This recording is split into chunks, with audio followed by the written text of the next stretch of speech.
Hello everyone, welcome to Inspire Educare. I am Ruchi and today we will solve question number 102 of LeetCode, that is binary tree level order traversal, right? So in this question we are given the root of a binary tree and we have to return the level order traversal of its nodes values, that is from left to right, level by level, right? So in this question, let's say we are given this tree, for example, right, as an input. So what we have to do, level order traversal. So let's say this is our first level, right? So this type of traversal we have to do from left to right, from first level to second level, it will be 9 and 20. And at the third level, it will be 15 and 7. Right, so as you can see in output, we have first 3 an array that is just contains the elements on first level. So we just have one level on the first level, so we'll put 3. Then the elements on second level, that is 9 comma 20, and then elements on third level we have 15 comma 7, right? And we have to return array of all these arrays. So the elements of all the levels are stored in their individual arrays, and we have to return an array containing all those arrays. So basically a 2D array, right? So let's see the logic behind this problem, right? So we are given this tree, right? I'll draw it one more time, like 3, 9, 20. Let's add few more nodes, 30, 15 and 7, right? Let's say this is our tree. So to solve this problem, we can solve it using two methods. Either we can use DFS or we can use BFS, right? So DFS is the recursive approach, the depth first search approach, and BFS is the queue based approach, right? The breadth first search. So for this question, I'll be using the BFS approach, right? So in BFS, what we do is we make a queue, right? This is our queue. There's a property of queue that is, it is first in, first out, right? This is what you have to remember, that we have a queue and it is the first in, first out approach. So I'll run a loop, and I'll run a loop till queue is not empty. So right now queue is empty, so we have to push something, right? So first, before starting the loop, I'll put the root node, push the root node, right? So now our queue is not empty, so this loop will run. So initially I have pushed the root node, and now what I will do is I'll start popping the elements of the queue. So I'll create like a variable node and put the front node of the queue, that is the node 3, right? And then I'll pop that node. So I'll pop it, and then what I'll do is I'll put, if the left child of that node exists, I'll push the left child, and if the right child of that node exists, I'll push the right child, right? I'll push the left child, and I'll push the right child, right? So now we have 2 elements in the queue, so this loop will run again, right? Now what will happen? Instead of 3, our node will be 9, and with left push, when we pop it, first we'll pop it, and then we'll push the left child, that is 30. Now for the right push, we don't have any right child, right? So we'll put the condition, like if the right child exists, then only push the right child. So in this case, there is no right child, so we'll not push anything. So now in our queue, there are 2 elements. So again, this loop will run, right? Now we'll pop 20, and for 20, we have 2 childs, right? Both left and right. So 15 will also be popped. 15 will also be pushed, and 7 will also be pushed, and then again the loop will run. 30 will be popped. There is nothing, no child of 30, so nothing will be pushed, and similarly 15 will be popped, and 7 will be popped. So when we are popping these elements, we'll create an array, and we'll store these popped elements as we are popping them in this array. So in this in this order only we have popped in the loops, right? So our array will contain 3, 9, 20, 30, 15 and 7 as we are popping it. So here I'll just write like array dot push whatever pushback node, right? Node value. So in this array, the level order traversal will be there.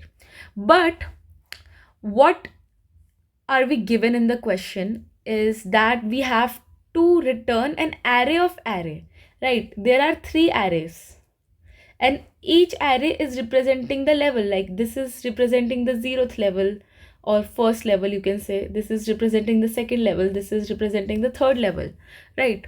But in this we are we are returning just a 1D array. So to return a 2D array, what we'll do is, before doing all this, right, I'll create a variable level size, and in that level size what I'll do is I'll store q.size, and then I'll run all of this how many number of times, this many number of times, right? Level size, the variable, the number that is stored in a level size, that many number of times. So initially we had 3 in our queue, right, when we pushed the root. So our level size was, I will name it ls for the convenience, it was 1, right? So all this node left push and right push will run one time, and when I write it when I run it one time, what will happen? Like 9 and 20 will be pushed, right? Left push and right push, and then it will stop. Then again when the loop will run, our level size will become 2, right? Because there are 2 elements in the queue, and you can see that it is true. Like on level 1 the size was 1, on level 2 the size is 2, right? So then this will run 2 times. So when this will run 2 times, what will happen? 9 will be popped and 30 will be added, 20 will be popped, 15 and 7 will be added, right? And our loop and our level size will become 3, right? And that is true, like there are 3 elements in our last level, so the 3 elements will pop and this will run. So what I'll do is, before running that, I'll create a temp array, right, an empty array, and when I'm popping it, right, when I'm creating a node, I'll push that node in that temp array, and then after this loop ends, I'll push this temp array in our resultant array, right, in our main array, that is this array, our output array. I'll push the temp array. So first this 3 will be pushed, then again when the loop will run, when our level size is 2, the temp will be empty, and then after running 2 times, after running these operations 2 times, our temp will be 9 and 20, and this will be pushed, and for the third time it will be 30, 15 and 7. You will understand this better in the code, this level size thing. So don't worry if you don't understand it right now. When you see the code, you'll understand it better. But the main logic was this: we create a queue, we push the elements, then we pop it, and then we push left and right, and then we run it till the queue is not empty. So this is the BFS approach for this question. So we'll move on to the code. The code of this question. I've done this code in C++, right? So as you can see, we have this level order function and we have to return a vector of vector int, that is a 2D array. So I have created a resultant array, right, 2D array, and I have checked that if our arrays, if our root is not there, right, if we don't have any tree, so I'll return an empty array, right? We have given in this example also, as you can see, that if there is nothing in the tree, if there is no root, then we'll return an empty array. So first I've checked that condition. If there is no root, then I'll return an empty array. Then I have created this queue, right, of tree node. So all the nodes will be pushed in this queue. I have pushed root, right? So in this example, what we have, this node 3 is the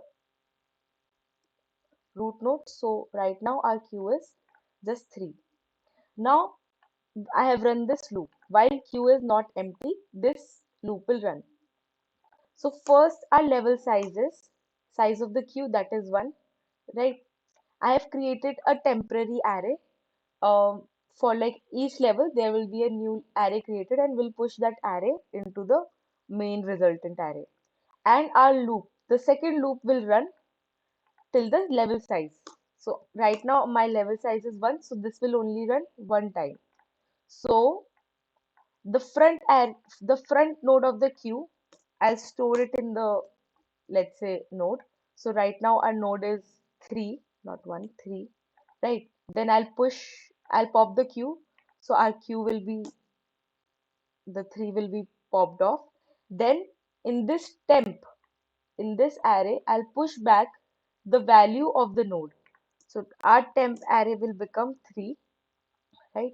I'm commenting all these things so you can visualize it better, right?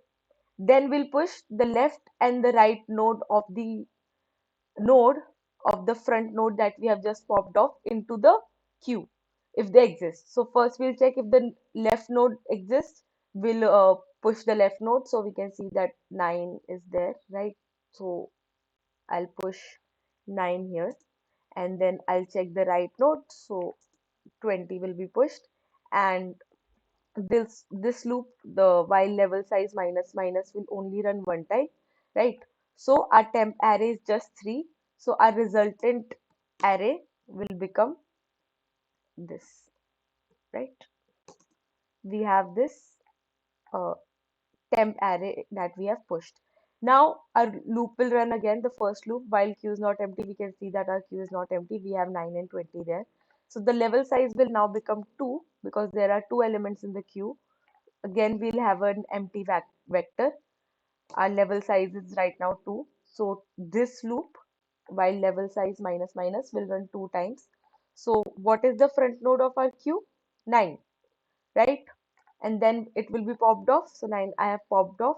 Then in the temp, I'll push the value of node, that is 9. So in temp, there will be 9 there. Then if the left node exists and the right node exists, we'll push it. But we can see that there are no left and right nodes, so we'll not push it. Now our level size will decrease.